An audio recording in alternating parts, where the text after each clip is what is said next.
Hello नमस्कार. आजच्या आपल्या नवीन व्हिडिओमध्ये सर्वांचे अगदी मनापासून स्वागत करते. आय होप सर्वजण मस्त आणि मजेतच असाल आणि मजेतच असायला हवं. चला तर मग आजच्या व्लॉगला स्टार्ट करूया. आता सकाळची वेळ झालेली आहे आणि मी उठून डायरेक्ट किचनमध्ये चाललेली आहे. थोडं सगळं आवरायचं चालू आहे. मिस्टर आंघोळीला गेल्यात म्हणून ही दोघंजण पण आज लेट आहे दोघांचं, म्हणून ते पण दोघे लेट उठले. तसं माझं पण थोडंसं वेळ झाला, पण मी आंघोळ करूनच आलेले आहे किचनमध्ये. माझी झाल्या मिस्टर गेले म्हणून दोघं थांबलेच आहेत. दोन बाथरूम पण कधी कधी इकडे करतात, कधी कधी तिकडे करतात असं आहे. मग निवांत चाललं आहे. आणि दोन्ही बाथरूममध्ये दोन्हीकडे कपडे पडतात म्हणून एकाच बाथरूममध्ये शक्यतो करा म्हणते मी आंघोळ, जेणेकरून माझी पण पळापळ थोडीफार वाचते. नाहीतर मला पण एकदम दमल्यासारखं होतं. दोन्ही बाथरूम हे करून धुवून घ्यायचं म्हटल्यावर जरा वेळ होतो याच्यासाठीच. तर सकाळचा कडक कसा चहा घ्यायचा चालू आहे माझा. सोबतच मी नाश्ता आणि जेवणसुद्धा करूनच घेईन, कारण वेळ झाला आहे. दोघे पण 10:30-11ला असं जातील आणि वाजले आहेत 9 आणि 9ला स्टार्ट केला आहे व्लॉग. आणि बाहेरचं वातावरण बघू शकताय. सकाळचं खूप सुंदर असा बाहेरचा व्ह्यू आहे.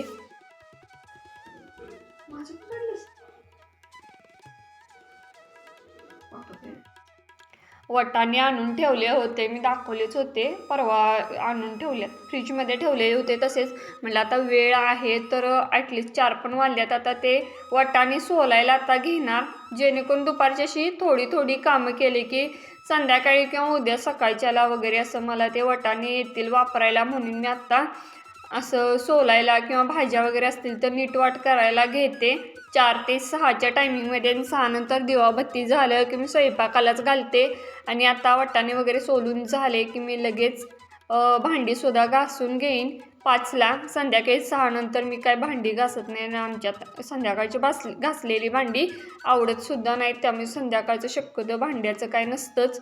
मग आत्ताच मी घेतलेलं आहे. आणि सोबतच मी तो वाटाणा काय शिजवता कसा मी वर्षभर स्टोअर करते हे सुद्धा तुम्हाला या व्हिडिओमध्येच दाखवणार आहे.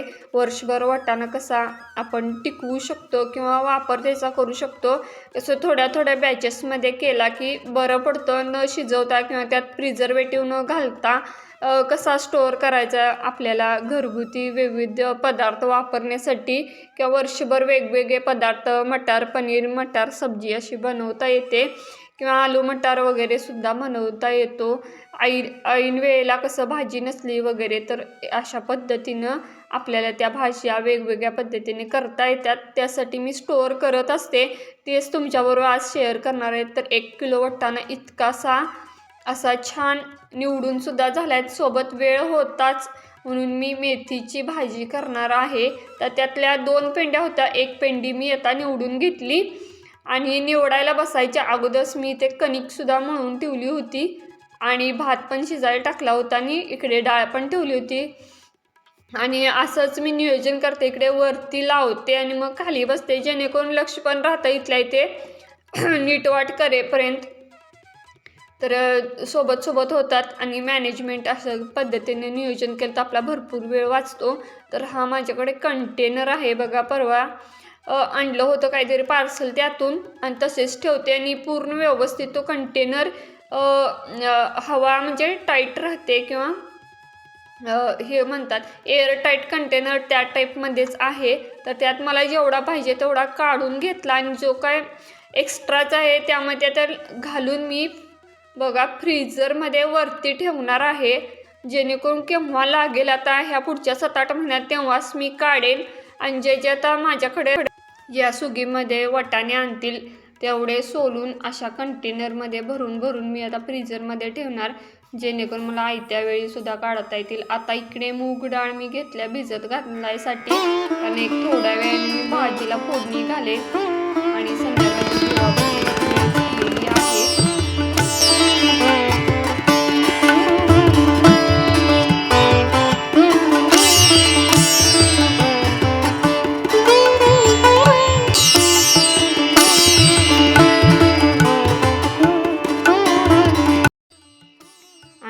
लसूण आम्हाला मेथीच्या भाजीमध्ये भरपूर लागतो, त्यामुळे अखंड 1 लसूणाचा गड्डा मी सोलायला घेतलेला आहे. भरपूर लसूण खावावा, जेणेकरून छातीचे आजार वगैरे पण होत नाहीत याच्यासाठी. आणि आता मिस्टर आणि मुलगा गावात काहीतरी आणतो म्हणून गेलेले आहेत. आता काहीतरी आणतो म्हणतात आणि काहीतरी जेवणाचं वगैरे घेऊन येतात. मी तर एवढी तयारी केलेली असते जेणेकरून सगळीजण व्यवस्थित खावी यासाठी. तर बघूया काय घेऊन येतात ते. असं मला वाटायला लागले, जसं वाटतं तसंच होतं, काहीतरी घेऊन येतात. तर इकडे लसूण मी गडबडीने काय केला, कट्ट्यावरच चेचून घेतलेला आहे आणि खलबत्ता वगैरे काढत बसलेच नाही. इथल्या इथं होतंय. आणि कट्टा कसा ह्याचाच आहे, ग्रॅनाईटचा, त्यामुळे त्याच्यावरती कुठल्याही प्रकारचे डाग पडत नाहीत आणि रफ अँड टफ वापरता येतो. आणि वास्तुशास्त्रानुसार हाच कलर असावा असा आहे, त्या पद्धतीनंच हा कट्टासुद्धा बनवलेला आहे. त्यामुळे जेवण करताना खूप पॉझिटिव्ह एनर्जीनं मी जेवण बनवत असते. म्हणजे तुम्ही बघत पण असाल, मला आवडतं जेवण स्वयंपाक करायला आणि कट्टात रसा बघून म्हटल्यावर जास्तच आवडतं. तर चला, माझी भाजी इकडे फोडणीला टाकलेली आहे, सिंपल साधी. कशी टाकते काय टाकते पण सांगितलेलं आहे. सिंपल आपलं हिंग आणि आपलं हे लसूणावरतीच मी टाकते आणि थोडीशी हळद आणि डाळ जी काय भिजत घातल्या तीच घातलेली आहे. आणि छान अशी फोडणीचा वास घरभर दळवत आहे, बघू शकताय. असं यामध्ये थोडंसंच किंचित पाणी घालणार, नाही तर कधी कधी घालत पण नाही, नुसतं वाफेवर शिजवतात आमच्या इकडे तरी. आणि तुमच्या इकडे कसं बनवतात ते नक्की कमेंट करून सांगा. आणि त्यानंतर हा दुसऱ्या दिवशीचा थोडासा व्हिडिओ घेतलेला आहे, तो आदल्या दिवशीचा होता. संध्याकाळी आता आले आणि मिस्टरांनी येताना बिर्याणी घेऊन आले होते, रस्सा आणि बिर्याणी. म्हटलं तर बरं झालं, असू दे म्हटलं, चपाती भाजी तर ॲटलिस्ट खातील, नाही तर ते सुद्धा टाकून द्यायला लागलं असतं म्हणजे दुसऱ्या दिवशी खायला लागलं असतं म्हटलं. तर काही नाही, सगळं व्यवस्थित खाल्लं सर्वांनी, जो काय स्वयंपाक केला होता ते.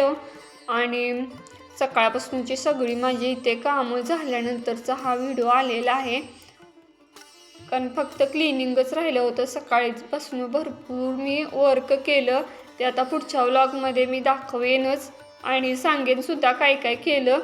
आणि कट्टा क्लिनिंग केलं की आता संध्याकाळी स्वयंपाकाला लागणार. आज आहे माझा लाईव्ह सेशन क्लास, त्यामुळे तिकडे माझं लक्ष होतं, त्यामुळे सकाळपासून मी काही रेकॉर्डिंग केलेलं नाही, कारण त्याला जर वेळ घालवला तर मग हे होणार. म्हटलं माझा व्हिडिओ शूट करत बसलं तर तिकडे मला थोडं हे होणार, म्हणून चार्जिंगला लावूनच ठेवला होता आणि त्यानंतर हा घेतला आहे. आता 3ला लाईव्ह सेशन आहे, बघूया आता काय काय आहे त्यामध्ये. तर चला, आजचा व्लॉग तुम्हाला कसा वाटला ते नक्की कमेंट करून सांगा आणि आवडत असल्यास नक्की लाईक करा. आणि ज्यांना ज्यांना असं मोटिवेशन मिळतं माझ्या व्लॉगद्वारे त्यांना नक्की शेअर करा. आणि चॅनलवरती नवीन असेल तर सबस्क्राईब करा. सोबतचे मागचे जे व्हिडिओ आहेत त्यामुळे बऱ्याचशा रेसिपीजसुद्धा आहेत, त्यासुद्धा बघायला विसरू नका. पुन्हा भेटू अशाच एका छानशा व्लॉगमध्ये, तोपर्यंत बाय.